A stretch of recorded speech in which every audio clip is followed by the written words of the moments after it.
Bonjour à tous, on n'arrête pas le futur, c'est une série de 5 émissions qui vous est proposée par la Fédération régionale des travaux publics. En Auvergne, les travaux publics représentent 6500 emplois dans 400 entreprises, un enjeu en période de crise économique que nous évoquons aujourd'hui avec le président du Conseil général du Puy-de-Dôme.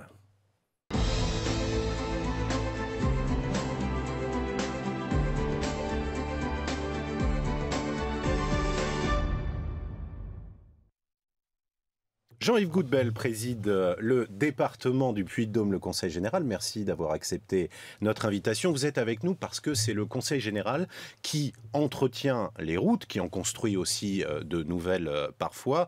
Et conséquemment, vous entretenez aussi et vous construisez ce qu'on appelle les ouvrages d'art, c'est-à-dire les ponts et les échangeurs. C'est une spécialité qu'on appelle le génie civil. Explication de Catherine Lopez. C'est une branche des travaux publics pas forcément connue de tous. Le génie civil englobe tous les ouvrages d'art, c'est-à-dire ponts, tunnels, barrages ou gros murs de soutènement.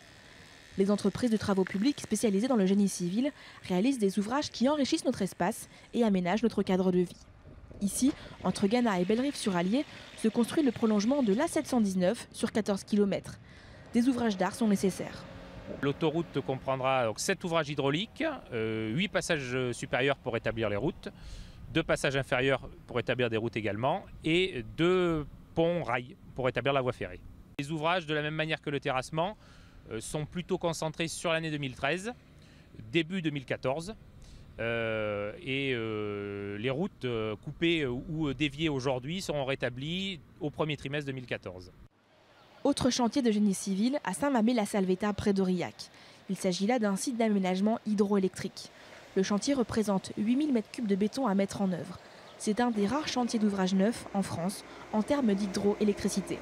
Nous réalisons actuellement donc un ouvrage de prise d'eau sur lequel nous sommes actuellement, un canal d'amener sur 1,2 km qui débouche dans un bassin de mise en charge qui, par le biais d'une conduite forcée, permettra d'amener l'eau dans une turbine située dans une usine en cours de construction, en bordure de la Serre. Les ouvrages d'art représentent 7% du chiffre d'affaires des travaux publics en Auvergne. 20% des 120 000 ouvrages d'art du génie civil ont un besoin urgent de réparation. Jean-Yves Goudbel, le Conseil général est un client extrêmement important pour les entreprises de TP. Est-ce que, dans un contexte globalement difficile sur le plan financier pour les collectivités, est-ce que vous continuez les investissements ou pas ? Bien sûr, vous savez, le département du Puy-de-Dôme, c'est 7200 km de route à la charge du département, dont 2000 km en zone de montagne. Nous sommes un département routier de montagne. Il faut donc à la fois entretenir le patrimoine, mais réaliser en permanence des investissements. Donc c'est chaque année, il y a des investissements qui tournent autour de 30, 40, 50 millions d'euros. Et nous n'avons pas baissé les enveloppes à ce niveau-là. Et en termes d'effectifs, qu'est-ce que ça représente dans les services du Conseil général ? C'est un peu difficile à dire parce que nous avons des effectifs routiers pour l'entretien de la voirie, le déneigement. C'est à peu près 600 agents.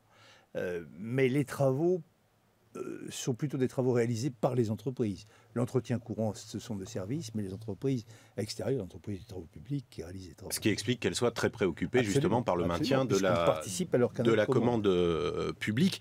Comment est-ce que vous prenez la décision d'engager des investissements ? Est-ce qu'on est simplement dans des logiques budgétaires ou est-ce que vous prenez en considération aussi le développement économique, les bénéfices pour les entreprises ? Alors, on est dans des logiques techniques d'abord parce qu'il faut savoir quelle route il faut refaire, quel ouvrage d'art il faut consolider ou refaire. Ça, c'est la question de l'opportunité. Donc ça, il y a un programme.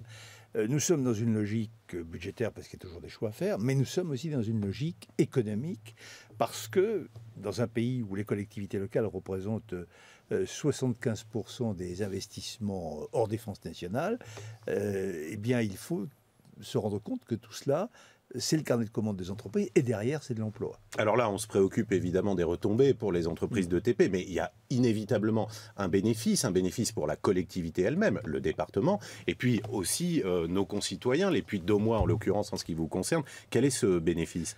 C'est, je dirais, le cadre de vie quotidien des habitants, des usagers. Sur la route, c'est bien sûr circuler mieux, mais c'est aussi circuler en toute sécurité. Il y a beaucoup de travaux de sécurité qui sont faits depuis un certain nombre d'années. C'est vrai aussi pour des travaux d'assainissement, d'adduction d'eau potable, parce que là aussi c'est une question à la fois de confort, mais aussi de sécurité sanitaire. Et nous intervenons également à ce niveau-là pour accompagner. Alors, nous n'intervenons pas directement, mais pour accompagner les communes et les syndicats de communes. Eh bien, merci à vous, Jean-Yves Goudbel, d'être venu évoquer ce sujet avec nous pour ce premier épisode d'On n'arrête pas le futur. Prochain rendez-vous, ce sera avec Daniel Bidault, le président de l'UFC Que Choisir, et on évoquera justement la question de l'eau. Au revoir à tous.